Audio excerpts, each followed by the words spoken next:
Assalamu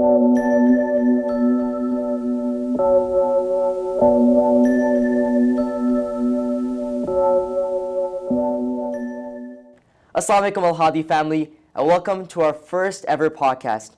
We're joined today with someone who is a mentor, a teacher, a brother, but most importantly, a principal of our school. Brother Alireza Abedi, thank you so much for joining us for our first ever podcast. Thank you for having me. Glad to be here. Quite monotone. Okay, anyways, so brother, we want this podcast to be something that's casual, but something that can also the student body and Al-Hadi family can benefit from and grow from. And that's why we want to talk about your experiences in life, not just within school, but outside of school. So today, we're going to be talking with a purpose, which is the name of our episode, by the way, with Brother Abedi, and learn about some of your experiences throughout your life from outside of Al-Hadi. And so, brother, let's start with high school. I'm finishing up high school right now, and alhamdulillah, high school has been a really blessed journey for me. I've grown a lot throughout these last 4 years. Brother Abedi, can you talk about your high school experiences? What are some of the biggest lessons that you learned from them? And is there something that you can share with us that we can benefit in our own, from our own, yeah. Oh man, Bismillahirrahmanirrahim. Do your audience know that these questions were not like, I don't know these questions and they're just very organic? Like, yeah, this is not scripted, everybody. Cool. Lessons from high school, that's a lot. I would say one key takeaway when I look back at high school is to realize, which is really difficult to realize when you're in high school, that these are like those golden years that, you know, you've probably heard, and I've said it in senior seminar, but that really to try and utilize your time well. That's your most valuable commodity, you know, like the time that you have, and we'll be questioned about how we spent those time, you know, the hours and minutes and seconds. So spending that time to try different things, to learn more about yourself, that's what I would recommend. These years in high school are the years that are, you know, you're going through change at such a rapid and accelerated pace that sometimes you just have to like slow down and try to figure out who am I? What do I like? What sort of things make me tick? What sort of things make me you know, happy, make me upset, sad, you know, frustrated? And as you work on like regulating all of your thoughts, emotions, feelings, you can't truly get a good grasp of things unless you've actually given yourself the opportunity to experience a wide range of. So alhamdulillah, I mean, I'm super fortunate and blessed that I had a chance to go through a lot of experiences, have a lot of mentors, talk to, I mean, I keep in touch with some of my teachers from when I was in high school still. And few of them are the reason why I went into education or ever considered the you know, field of education. So so yeah, I don't know, that's a really big question, but I think the answer is just to prioritize you know, kind of experiencing a wide range of experiences, if that makes sense. Yeah.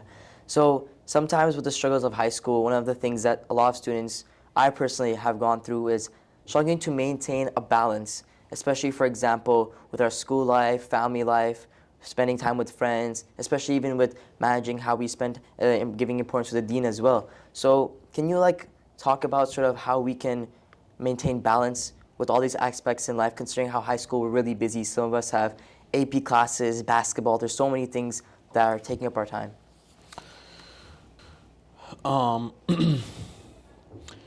So I don't want to claim that I have a really good balance between like work and life figured out right now, or when I was in high school that I had it all figured out. That's definitely not the case. But when I was in high school, I did have a lot of AP classes. I did do sports, extracurriculars, you know, tons of stuff. Generally in life, like my philosophy is like, if I'm busy, that's a good thing. You know, it's better to be, you know, busy than to just, you know, kind of be idle. That's never a thing that I have enjoyed. So to have a healthy balance, I mean, you talked about, you know, how do we prioritize between spending time with friends and family. Now, granted, like, you know, Al-Hadi existed when I was in high school. It, you know, I'm not that old. But I didn't get a chance to go to Al Hadi. You know, we lived pretty far away, and so that really wasn't an option. Just it wasn't feasible. It wasn't like logistically an option that worked out. So I would say figuring out the balance. When you're a teenager, you want to spend time with your friends. You want to spend time with people who are your age, maybe more so than with your parents, more so than with, you know, aunts, uncles. So if you're given an option between two events that are happening at the same time, you know, one is a hangout with friends, one of them is a family event. What I've noticed is a lot of times, you know, parents complain and say like, how come my child prefers to spend time with friends as opposed to with family? And I don't know. I mean, I think it stems a little bit from thinking that, well, you know, family's always there. And like the friendship, it's, you know, it's right here in the moment. Like, you know, part of it is social pressure. So part of it is, you know, feeling like, well, if I don't spend time with my friend, then I have to, like, they'll ask me about it. They'll talk to me about it. And I think it's just having a good understanding of your identity. That includes, in your case, for example, that your identity includes you being a son, being a brother, being a friend, you know, being a student, being an athlete. Like there are a lot of aspects to it, but more than anything else, I mean, the focal point is being inshallah, good Muslim, right? So then how does that play into factor? So like, you know, what would be the right decision in this case? What is, you know, what's mohem? Like, what's the most important thing that I should do? And then, like, prioritizing, I think, helps. If you prioritize, then that helps you, I think, balance things out. But I'm so far removed from my high school years that I mean, I remember having to stay up late and study and do homework. I remember, you know, those experiences, and it's just a matter of, I don't know if I was really almost all of my Saturdays in high school went to competition. So. I don't know, like, did I balance things really well? I don't know. So it's like just more of how, from the lack of balance, how can the lessons learned to gain balance, right? Okay, yeah, that's a good question. I mean, I feel like when things go out of balance, you have to eventually right the ship. Somehow, somewhere in life, you'll get to a point where you'll realize, like, okay, things being out of balance, this can't continue. Like, this isn't right. And so, you know, when we think about our obligations towards family, towards friends, towards those who might need support from us. When you think about all of those things, and that's, like I said, connected to our identities, as you know, as Muslims, we have to be cognizant of what our responsibilities are.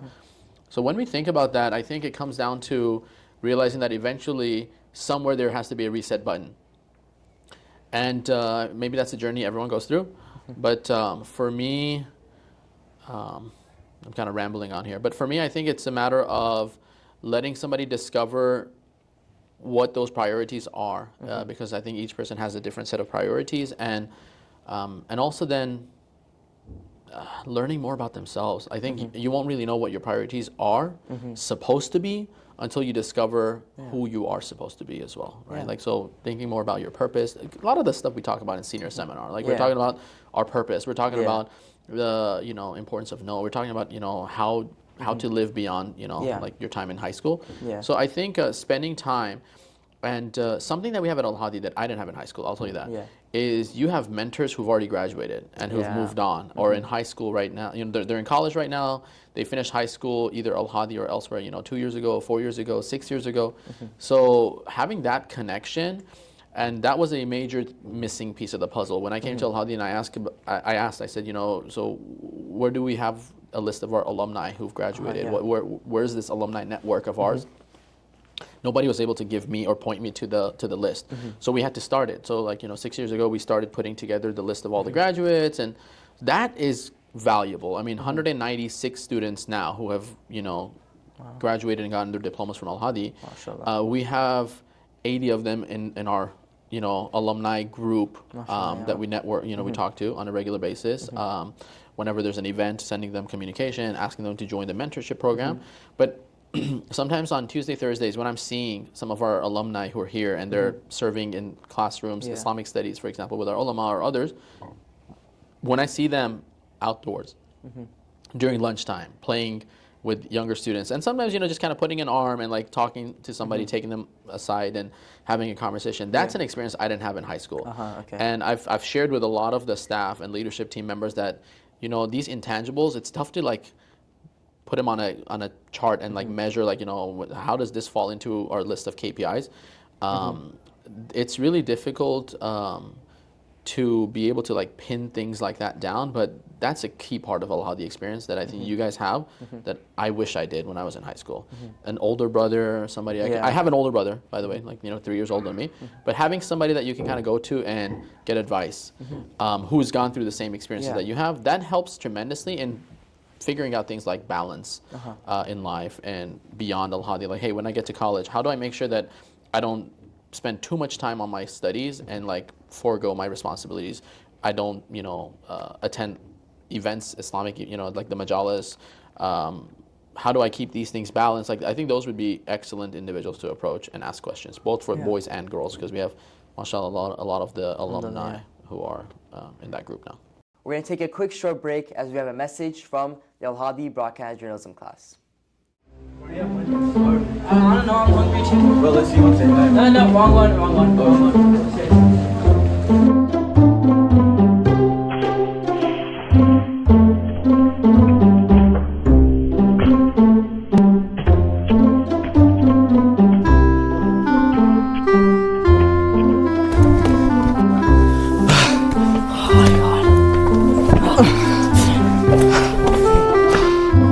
When you're feeling hungry, the Al-Hadi vending machine has got you. The upstairs one. The upstairs one, yeah.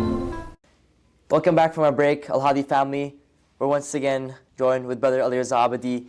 And brother, this podcast is more about getting to know you more than inside of school, but outside of school. So brother, I have a few fun cards I'd like to show you right here. And these cards, I think you'll join them a lot. So, I'd like for you... Magic trick? Magic trick? Yeah, I wish I could do some of those.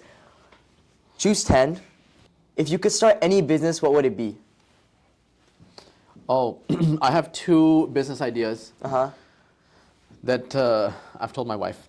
I definitely should. So one of them is I would do like a indoor soccer place. Ooh, that's cool. Yeah, That's yeah, cool. yeah, totally. Get the place, actually hire some recent grads, give them an opportunity to earn money. That's and cool. put turf in there, make it I have a whole business model all around. Okay. So that's been something on my mind for years now. Oh, wow. So maybe one of these years, who knows? It'll just Inshallah. be I've even gone as far as looking at plots of land and Oh, wow. Okay.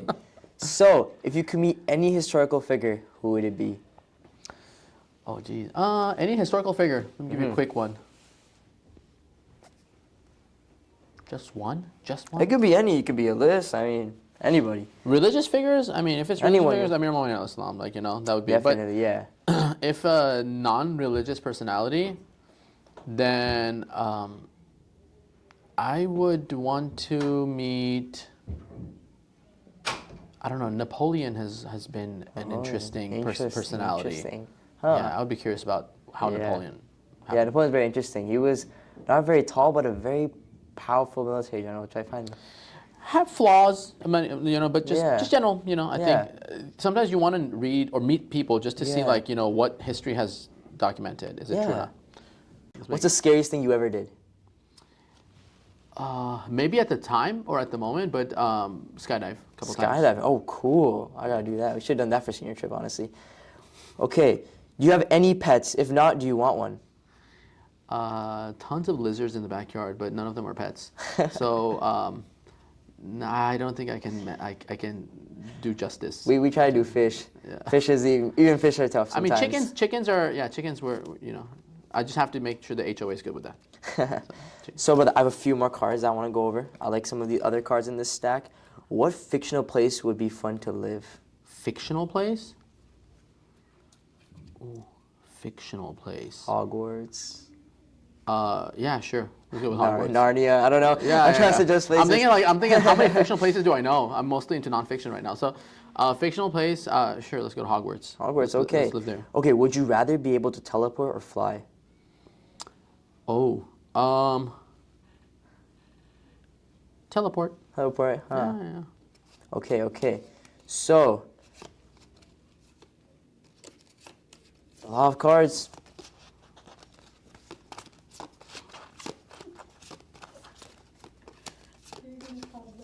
Okay, yeah. Okay, what would you wish if you had 3 wishes? Say Genie came up to you one day and was like, you have 3 wishes. What are you going to wish for? Also, yeah, main rule, you can't wish for infinite wishes. Yeah, I mean, of course, I just need one wish, and that's, I don't know. I mean, Zuhur will happen, so it's a certainty. Yeah. But I mean, we wish that it would happen sooner, right? So Yeah. for Zuhur to happen sooner. Okay, okay. And would you rather be the best player on a bad team or the worst on a good team? A soccer player, right? Tell me, brother. Oh, that's I would rather be, I think, the worst player on a good team. Huh, interesting. Why? Because then everyone around me would be better than me, so I would strive to become better.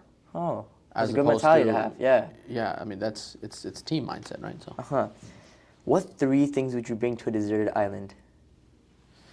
3 things to a deserted island. Matches Okay, or a way to start fire. yeah.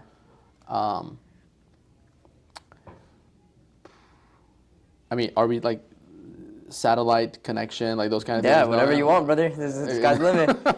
I mean, if I'm bringing a way to connect with the outside world, Okay, way to create fire, okay. and a knife, something sharp to be able to like hunt, assuming there's ways to, yeah, That's cool, that's cool. scale fish, whatever. What's the coolest thing you ever made or built? Ooh, coolest thing I ever made or built. I made a really cool pottery piece. Oh, really? Many years ago when I was elementary or middle school. I still have it. What did you make on our camp trip? Do you remember last year? It was not. That was not remotely as cool as I. Yeah, that was. That was a very fun pottery making experience. I think I made a turtle. You made a turtle. Yeah. I don't even know what mine was. I have it I think somewhere. it was just like like a ball of like dough or something that I made in the end. I don't even remember. Okay. We had a lot of. Oh man, that was. That hilarious. was a fun time. We brother. laughed a lot. Okay, what's something you wish you could do every single day? Ooh, I wish I could do every single day that I don't do right now. Maybe you could do it every other once in a while. I have like maybe 5 minutes to just kind of like reflect and think through, just kind of like just like reflect on the day. Sometimes it's just so fast paced. I don't get a chance. Okay, one more question from here. If you could make an app for anything, what would it be? An app for anything? Yeah. Um, Analadi app. I would make an app that would help people somehow, maybe keep track of their progress on like building habits. Oh, cool. So something like that, yeah. So, brother, I have a few more questions written down here. So, something that some of the alumni have talked to me about, and from all the stories that we hear from you from senior seminar throughout, we all could create like a biography of you. But let's say you had a memoir, an autobiography about yourself. What would the title be? What would the title of my memoir be? Autobiography? Yeah. Oh, I don't know. I'd like to think something along the lines of being fair. Huh. Like a fair man. I don't know. That's That's one thing that I life of others. I think if people I think one thing that I try to do is be fair. And fair doesn't necessarily mean being sometimes soft or overly compassionate or kind or caring. Fair means that you're looking at things from a reasonable lens and perspective. So that's maybe that's what I hope like would be on my tombstone, like that I was fair. So I think my autobiography I hope would be something along the lines of that, which is tough, especially in all aspects of life, but like especially if you have the responsibility of serving a lot of students, parents, different personalities and people. Honestly, brother, I think the alumni and seniors might make an autobiography for you from all the stories you tell us. Hopefully from senior trip we can make something. Okay, this is a really weird question. If you were an office supply / kitchen appliance, what would you be? A kitchen appliance, I would be a blender. A blender? Yep. And then kitchen Why a appliance. blender, brother? Blenders are like the scariest one. I could go on for hours explaining, but I feel like it has a lot of utility. You can mix a lot of stuff together and find new varieties and variations of foods. Oh, interesting. Why did you go into education? What was like the factor behind that? So, this question was asked of me a lot. Yeah. So before coming to Al Hadi, I worked in, public education. Also, private, working with private school students elsewhere, charter schools, and being administrator in the public side of things. So I used to tell my students that I got into education just so I can make them laugh once a day. Sounds crazy, but that's but the field, just like in education, no 2 days are the same. Yeah. None. There aren't any 2 days that I think you can look back and say like, oh yeah, this was like a carbon copy of the previous day and exactly how things. It's never like that. So this this ever evolving, never, and it's because we're not dealing with static. We're dealing with individuals, right? Children, you're different today than you were yesterday, and you should be, right? Like the hadith from Imam Muhammad salam that you're your 2 days shouldn't be the same. If today is the same as yesterday, then okay, we need to talk. We need to have a conversation. Why? You just wasted those breaths essentially. So I think for me, getting into education was one of the possible career options that I thought, and I've told you guys this in seminar class. I wanted a field that I would still have an opportunity to kind of serve and help after dhuhr. That was for me, and I thought a lot about. I was for a period I was pre-med, pre-dent, pre-law. So I explored a lot of different things, and I think even until graduation day, doing biology, chemistry, microbiology, applied math. I think a lot of people were wondering like, well, and I just love learning, So that translated to, wanting then to maybe like kind of like put, pass this interest or kind of like, want or passion for learning to others. So for me, it was after graduation, it was either going just like straight into the engineering track, and that was what made a lot of sense. Environmental engineering was the kind of culmination of like projects, research, and the fields where I had like engaged and studied in, and it was going into environmental engineering, which thinking about after the dhuhr, the how the earth will bring a lot of its resources forth, and vegetation and all that, or education, So for me, I then decided to try, and I said, well, I'll do, and I started a program called Teach for America, which is it's generally a 2-year commitment. So I started Teach for America, and I told myself that I'll just do this for 2 years, and it'll give me an opportunity to see what it's like. Yeah.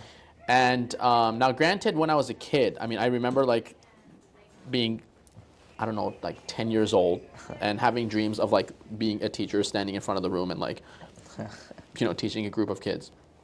I was a kid at the time myself, so this was something that I had thought about a lot, but it wasn't a definite career choice until I had a chance to spend more and more time with students, and then I realized like I just like feed off of that energy, and I think it's just something that it's not an easy it's not an easy career or profession. I think I have so much respect for our teachers. But Abdi, I see often in senior seminar you're walking with a huge stack of books about leadership or just self-improvement books, atomic habits, whatnot.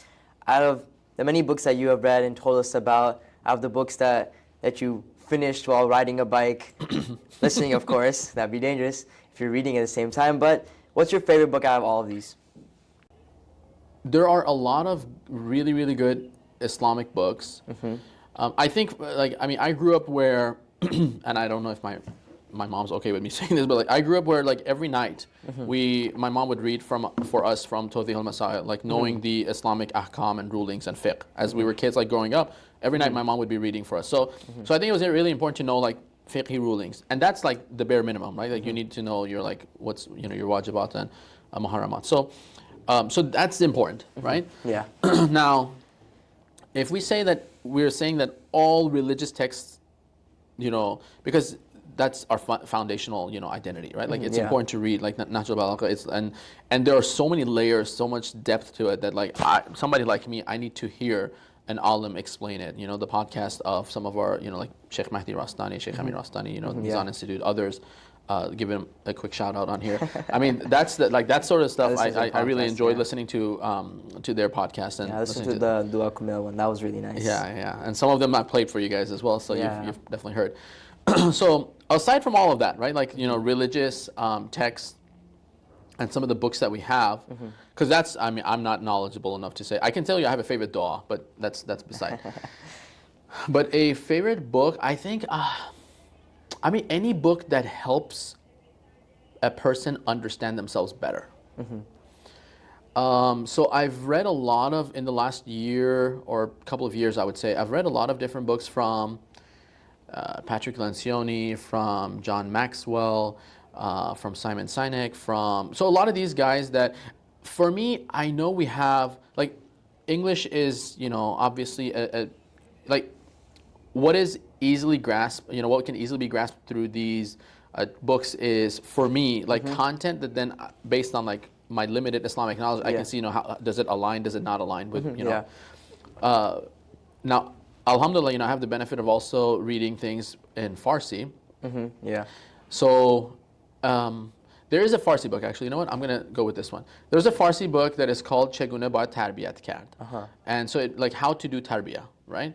And so this book is written by an alim who is also an educator, right? So this book, I think in particular, talks about, and it uses ahadith, narrations, it like embedded within the chapter of like, how to do tarbiyah.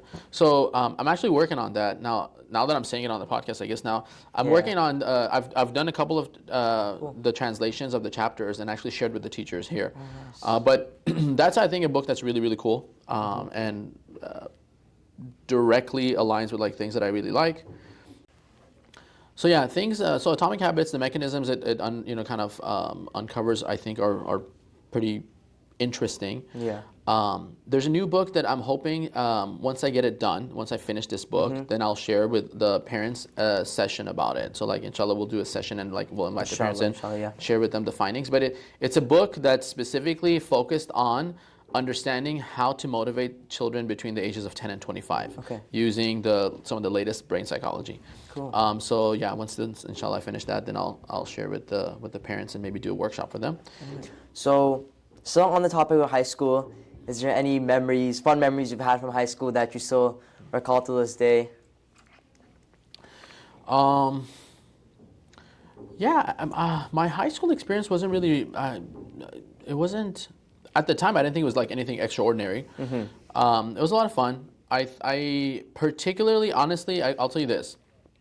When you're removed from high school many years, I don't think you'll remember things like this exam, this assessment, and what you'll remember more are like those moments, those experiences that you had that were just kind of like, so even through extracurriculars, I generally tell students like, be careful like which extracurriculars you decide to spend your time in, because when you think back to high school, like those are probably the ones that you're going to have the most vivid memories. And for me, it was UIL math and science. So 4 years in high school, competing year after year.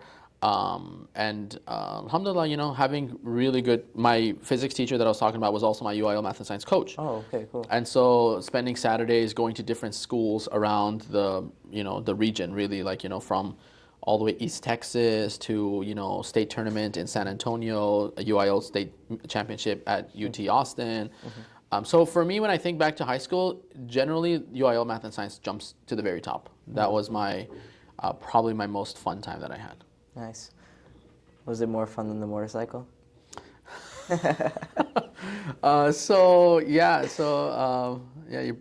pulling out some of the little secrets of senior seminar.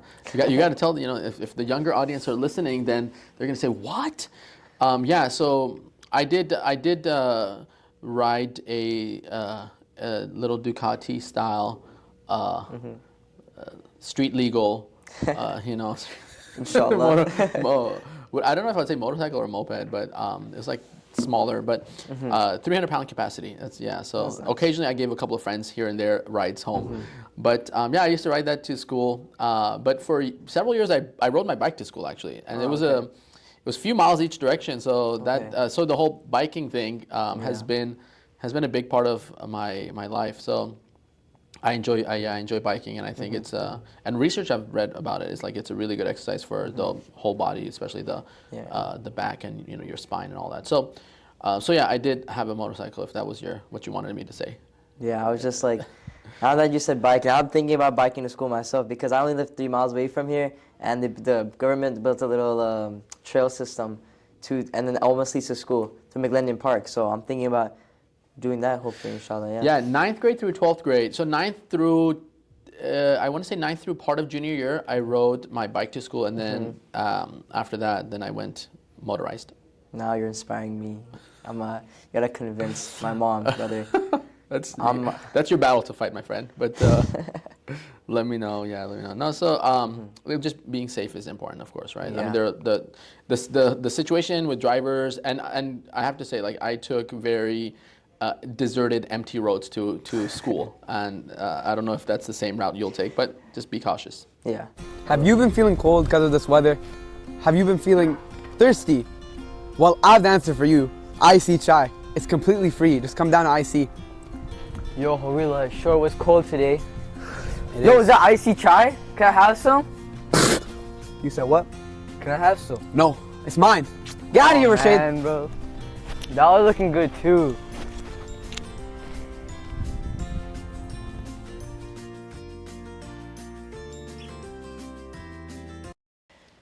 We're back from the break, guys, and we have a few more questions to ask Brother Abedi and one more segment to go over, inshallah, then we'll wrap up. So, brother, the first question I have here is, what's something you are good at that took a lot of practice? Spinning stuff. Spinning stuff? Like tops? All kinds of stuff. Spinning a lot of We stuff. gotta see. On senior trip, you gotta show us, brother. No, let him show you now. Now? Yes, that would be great. Okay. Let's get my ring, brother. My ring. So Spin my ring. spinning objects, rings, whatever, but even I mean, really, but even like remote controls. I mean, just spinning and stuff in general, spinning pens, wow. pencils. So yeah, so I don't know, since I was a kid, I've been spinning stuff all the time. That's just I think to get attention and to be focused.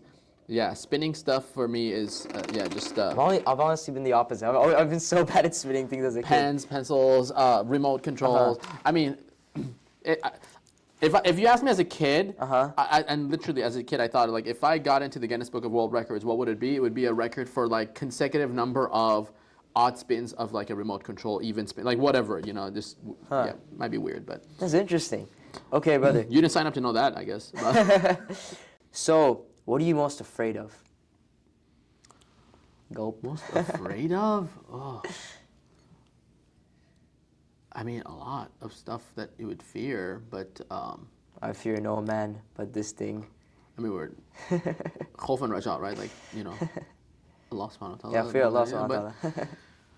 I don't know. I would say if I thought about animals, insects, things like that, like not too many, like snakes, for example, Snakes. spiders. Like I've held tarantulas. Oh, you have no I arachnophobia, have this okay. picture. I have this picture where I'm holding a boa constrictor in one hand with the Whoa. head, and then a king cobra in the other hand, and I'm like, so I have that. You gotta show us that, brother. So I wouldn't say animals much, but I mean, I've had my head near maybe only like a few inches away from the paw of a dinner-sized plate of a fully grown lion. Whoa. Like maybe like 2 inches, 3 inches, like few inches away where my head has been. So I would just say things I'm afraid of would be maybe not fulfilling my obligations towards people that I need to. Yeah. Okay. Not fulfill my responsibility towards the imam and things like that. Those are scary, right? Like that's because you're like that stuff keeps you up at night. But like a tarantula or a snake and stuff. Yeah. So I don't like cockroaches. Yeah. I'm not a big fan of cockroaches. Yeah, I have family that can. There's also What is something that you're no longer scared of? To overcome. I was a kid. I think when I was a kid, I was scared of dogs. I'm so scared of dogs, brother. Yeah. I'm not as scared I've been of dogs. chased by too many of them. Too many, brother. On my bike. High school? Oh, yeah. Oh, man. But I'm not as scared of dogs anymore, I would say. Okay, that's good. There was this one time, like, a dog chased me into, it was like huge dog. It chased us into our house, and it came up the stairs into the house. It was very scary. Let me ask you questions. No. Okay, so what is the, actually, let's move on. What is your earliest memory? My earliest memory, or one of my earliest memories, is looking down from the fourth floor when we were in Hyderabad as a kid, as a young child, and seeing my mom going to do shopping in India. And so in Hyderabad, like just I have the image of exactly like our street looking down. Yeah.